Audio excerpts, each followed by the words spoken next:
welcome to Indianomics. Tomatoes have dominated headlines till the rain floods edged them out. India's agriculture and hence her food inflation has been caught between excess rains in 6 important food grain growing areas of Punjab, Haryana and Western Uttar Pradesh, while 15 other rice growing subdivisions like Andhra, Rayala, Telangana, Karnataka and West Bengal are reeling under deficient rains. And they may suffer more due to El Nino fears. Not surprisingly, the usual seasonal tomato inflation has spilled over into cereals as well. Rice and wheat have jumped 1.3% in June over May, according to the Ministry of Consumer Affairs, while dals have jumped 6% in June over May. Potatoes and onions are up 4 to 6%, while tomatoes are up over 100% or 50%, depending on where you're shopping. Can this get corrected as this season advances? How crucial are the July and August rains for the overall kharif output? And are stocks enough to contain prices? For all these questions, I'm joined by 2 experts, former Agricultural Prices Commission Chairman and now distinguished professor at ICRIER, Dr. Ashok Gulati, and Harish, Damodaran, editor, Rural Affairs at the Indian Express. Gentlemen, thank you very much for your time. Dr. Gulati, what is your sense? Since we have deficit rains plaguing some agriculturally important states in the south and floods, bedeviling some of the northern food-heavy states, is the overall kharif output in danger? Well, I would say that climate is knocking at our doors very loudly. The erratic behavior of rains, too much excess at one place and still deficient in other places, is not a very good omen for agriculture. There would be some losses, and as we look at the data, we still find sowing in some parts of the country, especially for rice, is lagging behind last year. So there would be some damage to agriculture overall production. How much? We have still to wait and watch what happens in the rest of July and August, which are the critical months. And if the spread is better, just 15 days back we were worrying how much is the big deficiency, but yes. By 10th of July, the overall rainfall is in surplus at all India level by 2%. Yes. But the spread is very uneven, and that's not very good for agriculture. But how much damage will be there? I think we have still to wait and watch. Okay. So what is, you've been traveling globally rather extensively. What are the El Nino fears? I'll come to the flood. It may look a little odd as our viewers are grappling with floods. I'm asking you about deficient rains. But how serious is the El Nino worry? Will the south be severely affected in terms of the rice crop?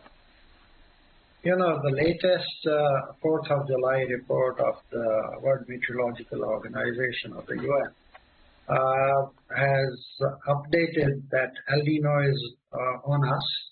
90% probability, and July, August, September, the warming of the Pacific Ocean will be in an accelerated fashion.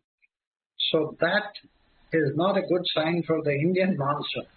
You know, we analyzed last 72 years data since 1950 to 2022, and we found there were 15 years when there was drought.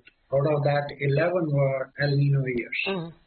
But there were 4 others when El Nino was, counter. El Nino not necessarily lead to drought. It can be a normal rainfall, and in one of the years, so even when El Nino was there was more than normal rainfall. Okay. So, but the larger probability is that it will damage the rainfall pattern. And therefore, dangerous. Okay, I'm coming to that again with you in terms of how crucial and which months are crucial. But Harish, you've been traveling extensively domestically, and Dr. Gulati alluded to the fact that rice crop sown area is 24% below what it was last year. How worrying is the net sown area numbers, not just for rice but for everything, even pulses? Yeah, in the case of rice, I think these rains definitely is going to benefit the crop in Punjab, Haryana, or even the Tarai region where I was last week. So I think you're going to see very good transplanting, etc. in Punjab, Haryana, and these are very high yielding states, of course. But on the other hand, we've had hardly any rains in Telangana, in Andhra Pradesh, in West Bengal, in Orissa, even in Chhattisgarh, Bihar, Jharkhand. So I don't know to what extent the lack of rains there will be offset by very good rains in Punjab and Haryana. Where you forget about all this flooding in cities and all. These rains are excellent for paddy and just at the right time. I mean, at the time of so flooded situations flooded fields are very good at this time, at least for paddy, though not for people in cities. I would assume the crop hasn't been sown there yet, and therefore you can take advantage of the flooding henceforth? Because they look like they were washing away fields. No. I don't think there's been much washing away of fields. Maybe in some areas, where very low-lying areas kind of a thing. But overall, I think in Punjab and Haryana, there's been. I think the transplanting will be very good, and I think the crop should be very good. I think Punjab and all have to worry more about cotton, right? Because, it's good to hear that rice crop over there is more likely to be good, and perhaps the washing away of floods was more in Uttarakhand. One can't say the picture from another. It may not be in the rice growing area. You're right. I think it was more in Himachal Pradesh, and even Uttarakhand. I don't think in the Tarai, etc. At least I was there till last Saturday. There sort of transplanting was going on in full swing. So, Western UP is still being counted as just excess and not large excess. By the ministry. Same thing I would say in pulses. The rains have been very bad in Marathwada, Vidarbha, in Telangana, in northern Karnataka, which is the real Arhar bowl of India. Okay, whereas but you had excellent rains in Rajasthan, so you will have a bumper, I think, moong crop. In Rajasthan. Rajasthan. So Rajasthan has had very good rain. So you will have very good bajra crop. We'll have a very good moong crop. And I think so you have these offsetting kind of scenarios. So Punjab and Haryana offsetting other rice growing states. Rajasthan offsetting maybe Karnataka and Maharashtra. But basically, I think the point which needs to be noted is that the monsoon this time has been very weak.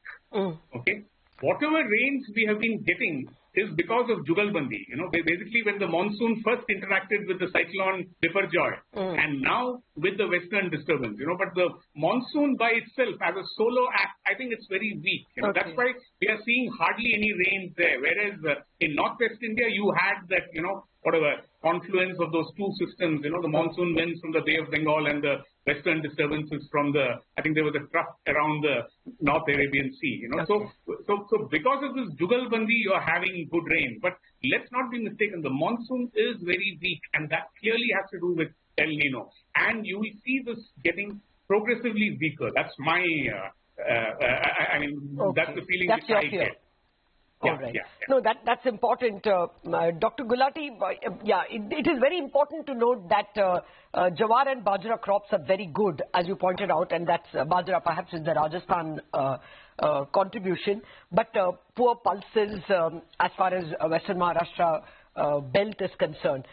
Even Madhya Pradesh hasn't received it. Still counted in some parts as deficient. Larger parts are normal. Dr. Gulati, can things be made up? Can things pan out, as Harish is saying, that the rice and pulses of the north will be able to counter the deficiency of the south? It's for me too early to predict on this part. You look at by 10th of July. Okay. That's literally about 20% of the season. Yesterday. Jharkhand is 41% deficient in rain. Yes, sir. Bihar is deficient in rain. Telangana is 36% deficient in rain. Odisha is 27% deficient in rain. And these are all rice growing states. Yes. So how much they will be able to recover depends upon the coming weeks, how the rainfall pans out. And if the rainfall is good, the recovery will be much faster. But I agree with Harish one point that rice being a water-loving crop, there will be, something good in terms of recharging the groundwater of Punjab, Haryana and Western UP, which had been depleting over years like anything. Yeah. I'm still not clear whether the productivity in Punjab can be increased by these floods or in Western UP because they are 100% irrigated crops in any case. So whether these floods will improve the productivity in Punjab or Haryana, I have my doubts. Okay, but the loss of this sowing area in other states that I counted is going to be impacted. Good thing is that there are enough buffer stocks of rice as on today. If we don't throw away more of those in the election run-up, I think we are reasonably safe on rice front. So that's not a big worry for me on the food security. Pulses prices can spike. And Harish mentioned about Maharashtra tour to be watched. And in between, excess rains disturb the flow of the goods, and veggies are already on fire. And you're going to have it a little tough time in the next 2-3 weeks till the time all the supply lines are fixed. Back to you. Okay. The other crop we need to talk about is cotton. Harish, already India's cotton exports have been hit. One, because Indian prices are even higher than international prices. Of course, this is not the big cotton export season. That is yet to come. It's only the contracting season. But nevertheless, that could take a hit, you think? I think cotton, we are now going to be structurally, I won't say deficient, but definitely our production is now going to come under a lot of pressure.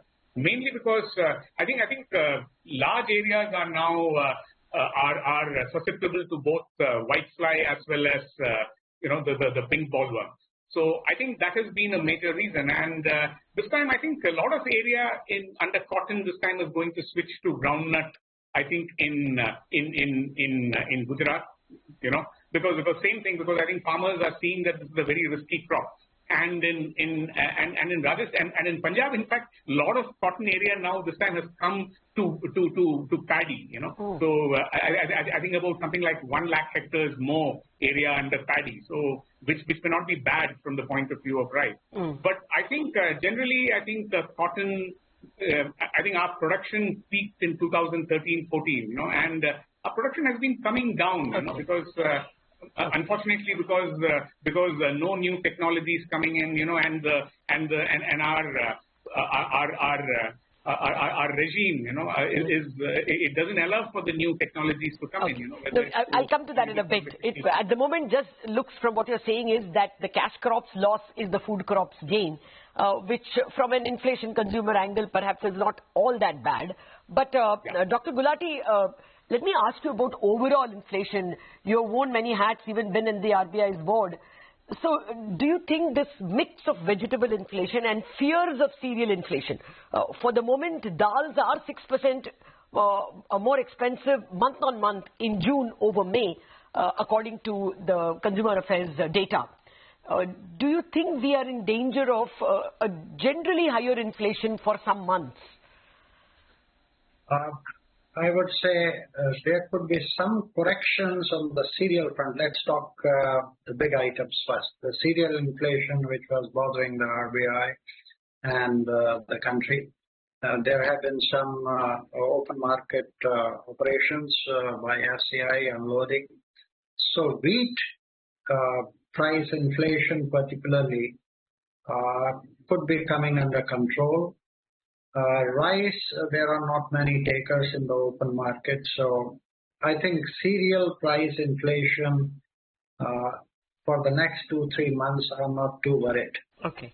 I'm worried about vegetable prices and some of the pulses given this climate problem and floods and droughts simultaneously existing excess rains and large deficiencies in certain pockets. Some of the pulses, especially tuor, can flare up. But no one is talking about what is already on our table, and that is the milk inflation, which has of all the commodities, 299 commodities in the CPI basket. Milk has the highest weight. And if you look at the contribution to CPI inflation right now, till last month, milk was contributing the maximum. And that no one is talking about what is the solution on that front. Okay. All right. Well, actually, we did discuss milk inflation considerably in the months of Jan, Feb and March, and even Harish was there in some of those discussions along with Mr. Sodhi. But I guess we'll have to wait till winter for those prices to ebb when the next calving season comes, is what we were told. But I wanted to also discuss what can be the impact of global prices. Can we be able to make up with imported cereals and vegetables? Those questions after the break.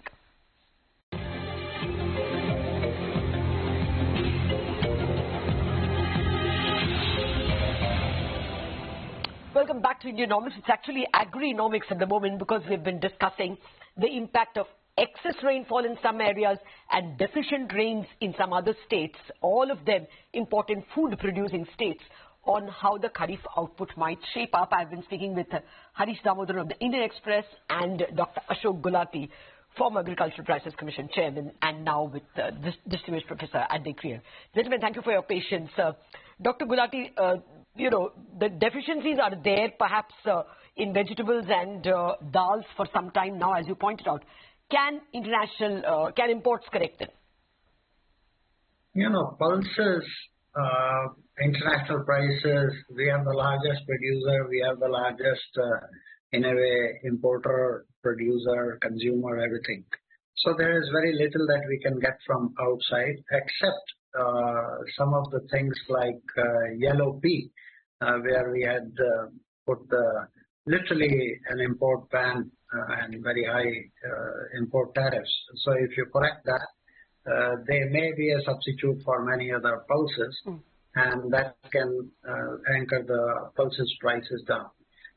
Tuor, if you can import from African countries or from Myanmar and neighboring countries here and there, I think the basic policy line has to be immediately the import tariffs have to be at the lowest 5%, 7%, whatever you want to have. I'm worried about one or two other commodities. Because if El Nino picks up momentum, it's going to hit Indonesia, Malaysia, palm oil. Oh. And those palm oil prices globally are going to reverse. They have been coming down and that will go up. So we have to watch on that. The other things, when El Nino hits, actually Brazil's and Argentina's gain. So the soya can be very good. The next to watch is what is happening in China, because China's demand has been growing like anything. And whether, and they are having floods like us in many places. So what is the damage in China? So overall global demand supply is not going to be very comfortable. Okay. Not necessarily to our advantage. So this trend, which after the Ukraine war, prices had been, after picking up and then they had been stabilizing and coming down, that trend of downward trend may be arrested or maybe even reversed. So that we need to watch carefully and but play our trade policy wisely and take a preemptive action, especially on wheat, which is the next crop, not the kharif. I think that's where dangers are more. Okay, as you speak, I was looking at the FAO indexes, the Food and Agriculture Association's index, and it seems to indicate that cereals and edible oils have been falling. They seem to be more worried about sugar, which has risen rather sharply. Will that be a bother, Harish, sugar? Sugar, yes. I think so. See, the main thing is, El Nino is not going to affect just the kharif. The impact will be more on rabi. because these rains. See, ideally the kharif crop should be grown only with rains, without any irrigation. Whatever extra rains you get should be actually recharging your groundwater, and it should be filling your dams and reservoirs. And but the north is safe. By those standards, the north is safe, right? The impact is going to be on the peninsular India. Yeah. So I'm just coming to that. So a lot of your entire rabi crop is basically grown by drawing down basically by using your groundwater, which has been recharged during the monsoon. Okay. So we are going to see a scenario where even your wheat, etc., could be impacted. Especially in many areas where they are largely grown. Not I won't say rain fed, but basically by say one irrigation or two irrigations, that kind of thing. Okay. So to that extent, I think wheat can be impacted, and sugarcane, mind you, is crushed right up till next April. Yeah. Right.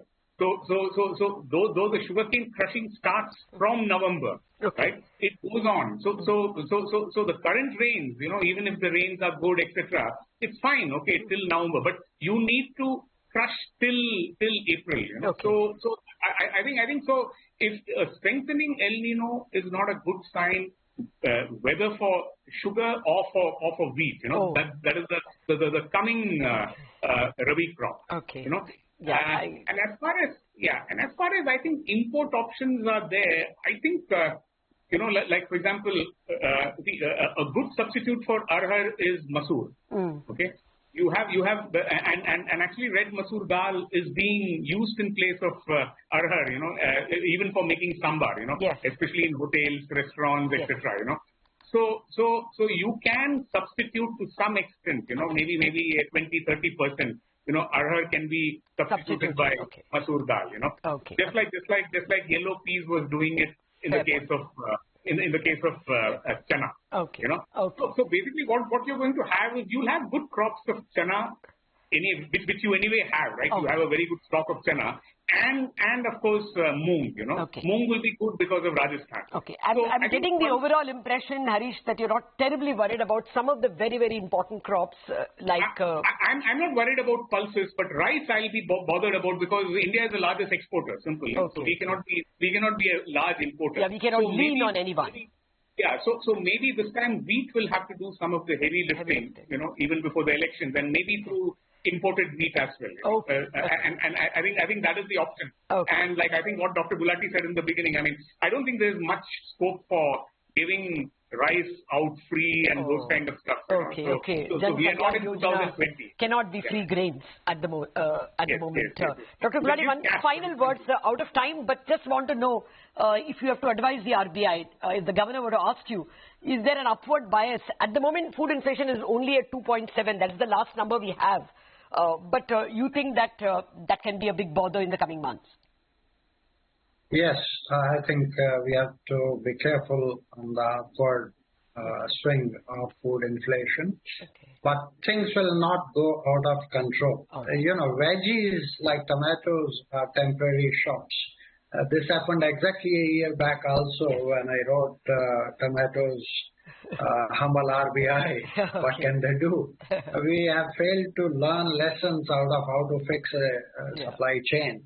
But all said and done, there is some pressure on food prices, and but overall inflation, CPI inflation, will remain between 4.5% to 6%. That's the range in which the range that has been permitted to the MPC. Take your point, sir. Dr. Gulati, Harish, Damodaran, thank you very much for joining us. A word of caution on rice is what Harish is pointing out to.